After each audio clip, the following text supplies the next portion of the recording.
নমস্কার বন্ধুরা, কেমন আছেন সবাই? শখের রান্নাঘরে আপনাকে সবার নিমন্ত্রণ। আজকে আমি একটা খুব মজার রেসিপি নিয়ে চলে এসেছি। যেমন সহজ বানানো, চোখের পলকেই কিন্তু কইতে কইতে গল্প করতেই বানানো হয়ে যাবো গা। আর খাইতে তো দুর্দান্ত স্বাদ। কালকে আমার দাদা আইসে আমার বাড়িতে, আয়সাই কইছে, বোন আমার কিন্তু নদীর ছোট মাছের ঝাল রান্না করে খাওয়াবি, তাও আবার কাঁচা মাছের ঝাল, মাছ কিন্তু বাজা যাইব না। কন দেখি কবে ওরে রাইনতে খাওয়াইছি, ও সেই কথা অহন্তরি কয়। যাই হোক, কইছে যখন আপনার দাদারে কইছি যাও জাল নিয়ে যাও সকালবেলায়। দাদা কইছে ছোট মাছের কাঁচা জাল খাইবো, মাছ ধরে না আনলে রান্ধুম কি দিয়া। যেই কথা সেই কাম কইছি, পরে উনি জাল নিয়ে গেছে। জানেন, বেশি মাছ পায় নাই, অল্প কটা মাছ পাইছে। ওই মাছ কটা দিয়ে আজকে দাদা নিয়ে গিয়ে কাঁচা মাছের ঝাল রান্না করুন। চলেন রান্না করে যে রেসিপিটা শুরু করি। তার আগে আপনার করে দেখাই মাছগুলো কত সুন্দর, আর মাছগুলো কাইটে দিয়ে পরিষ্কার করে নেব। এই যে দেখেন মাছগুলা কত সুন্দর না, আর দেখেন কি সুন্দর, একবারে টাটকা, কানকোড়া একেবারে লাল। দাঁড়ান খুলে দেখাই আপনার করে। দেখছেন, একটু আগে ধরে নিয়ে এসে আপনাকে দাদা। চলে বটিতে করে মাছগুলো সুন্দর করে কাইটে হলে।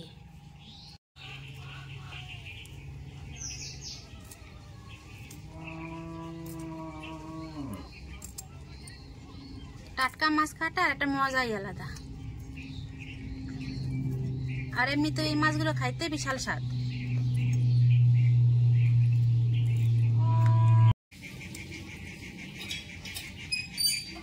দেখেন এরকম করে সব মাছটি এখন আমি সুন্দর করে কাটে নেব।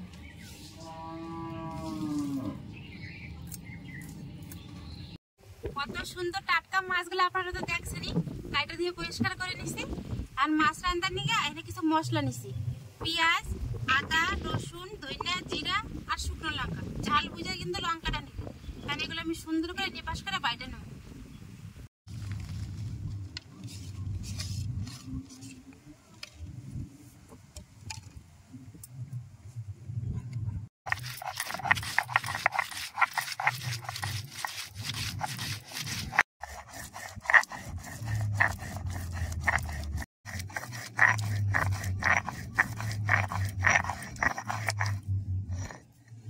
মশলা আমার নিপাস করে বাটা হয়ে গেছে, দেখেন কি সুন্দর করে বাটছি। কাঁচা মশলা জাল রান্নলে একটু মশলাটা সুন্দর করে নিপাসি করতে হয়। এখন মশলাটা এই যে মাছের মধ্যেই উঠাই নেব। আর মাছ আমি আগে থেকে ধুইয়া নুন হলুদ দিয়ে মাখাইয়ে রাখছিলাম। এবার বাকি মশলাটিও মাছের মধ্যে দিয়ে নেব। আগে থেকে মাছে নুন দেওয়া ছিল, তাই এখন অল্প একটু নুন দিয়ে দিলাম, সামান্য পরিমাণে হলুদ দিয়ে দিলাম, অল্প গরম মশলাও দিয়ে দিলাম, 4টা কাঁচা লঙ্কার মুখ চিরা দিয়ে দিলাম। এবার দেবো সরষের তেল। এই রান্নাটার মেন উপকরণ কিন্তু সরষের তেল, সরষের তেলটা লাগবে। এবার সবকিছু একসাথে ভালো করে মিশাই নেব।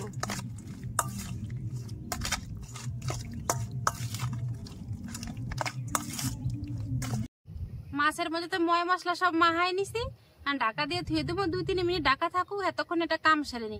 এই মাছের মধ্যে একটা বেগুন দেবো, বেগুনটা এবার ভাইজে নি। কড়াইতে সরষের তেলে দিলাম, আজকে রান্নাটা সাদা তেলে দেবো না কিছু। একটা বেগুন কাইটে ধুয়ে পরিষ্কার করে নিছি, এই বেগুনটা আমি ভাইজে নিই।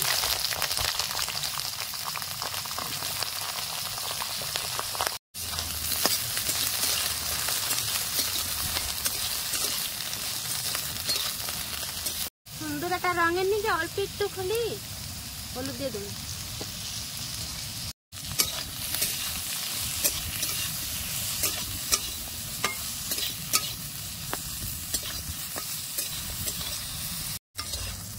বেগুনটা দেখেন হালকা আছে, বেশ সুন্দর লাল লাল করে ভাজি নিছি। আর কি সুন্দর হয়েছে না বেগুন ভাজাটা। এবারে নামাই নেবো।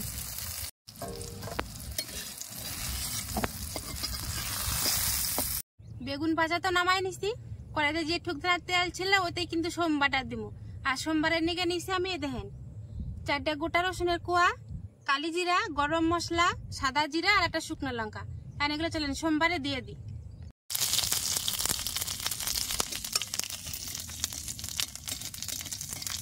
সোমবারটা ভাজা হয়ে গেছে, সুন্দর গন্ধ বেড়ে গেছে। আর মাহাই রাখা মশলা মাছটা দিয়ে দেবো।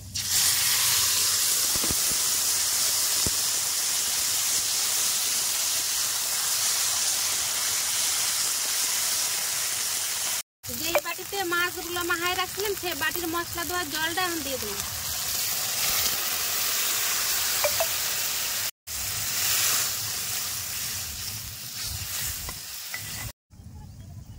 থাল দিয়ে মাছটা রাইকে দেবো। তরকারিটা চাপাইয়া থাল দিয়ে রেখে দিছি। এখন কিন্তু আমার আর কোনো কাম নাই, এখন আমি 10 মিনিট এমন করে বসে থাকতে পারুন।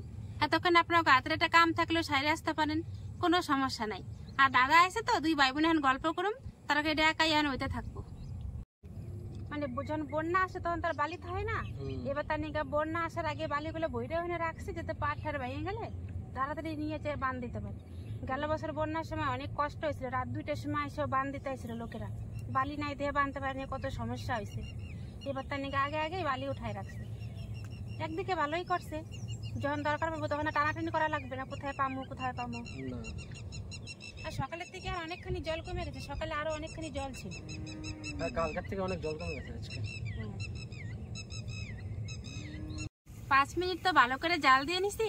এখন ডাকনিটা উল্টাই দেখুন তরকারিটা কেমন পজিশনে আছে।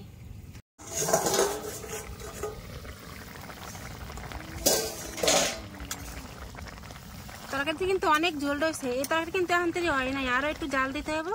কিন্তু মাছগুলো এখন আমার সিদ্ধ হয়ে গেছে। এবার ভাজি রাখা বেগুন গুলো দিয়ে আর একটু জাল দেবো।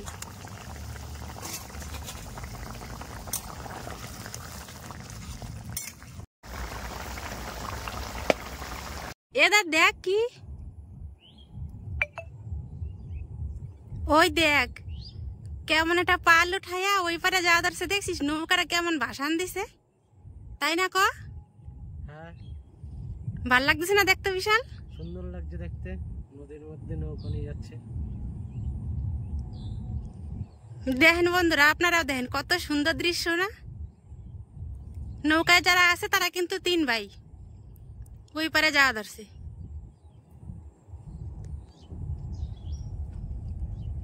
এটা কেমন লাগলো দেখতে? অনেক সুন্দর। সুন্দর না কো?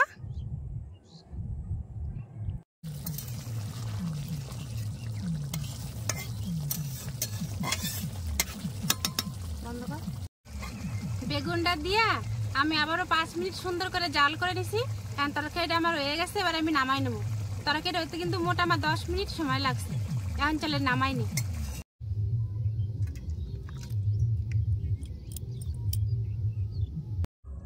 দেখলেন তো বন্ধুরা, কত সুন্দর অল্প সময় আর অল্প উপকরণ দিয়া সামান্য কিছু মাছের অসাধারণ করে রান্না করলাম।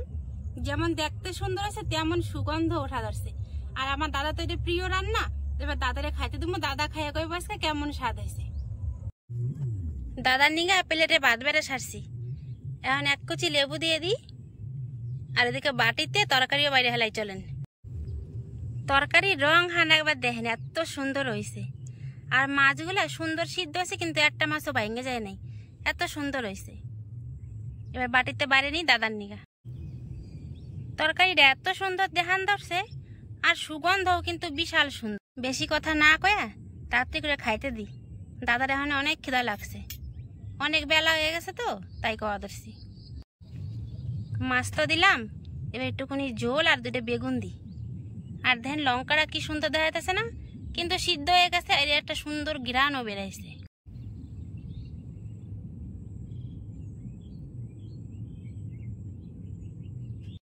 এবার তরকারি বাটিটা থালের উপরে দিয়ে দিই। বেশ ভাত বাড়া তো হয়ে গেছে, এখন দাদারে দিমু খাইতে। দাদা এখন খাইয়া কইব কেমন স্বাদ হয়েছে। দাদার নিয়ে তো ভাত বেড়ে নিছি, দাদারে কইছি কি দাদা তুই চেয়ারে বসে খা।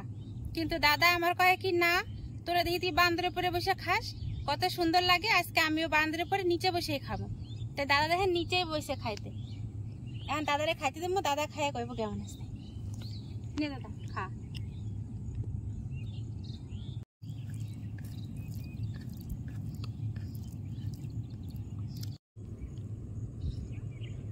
ভালো হয়েছে দাদা খাইতে? খুব সুন্দর হয়েছে। আগে পুরনো যে টেস্টটা সেম টেস্ট। সেম টেস্ট হয়েছে? সেম টেস্ট, তাই খুব সুন্দর। আর নদীর পাড়ে বসে এত সুন্দর পরিবেশে আরো বেশি সুন্দর লাগছে খেতে।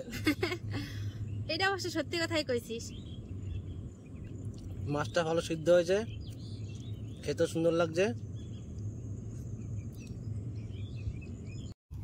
দাদা 2 বছর আগে আমার বাড়িতে একবার আসছিল, তখন এই চিরাবাটা মাছের কাঁচা ঝাল রান্না করে খাওয়াইছিলাম।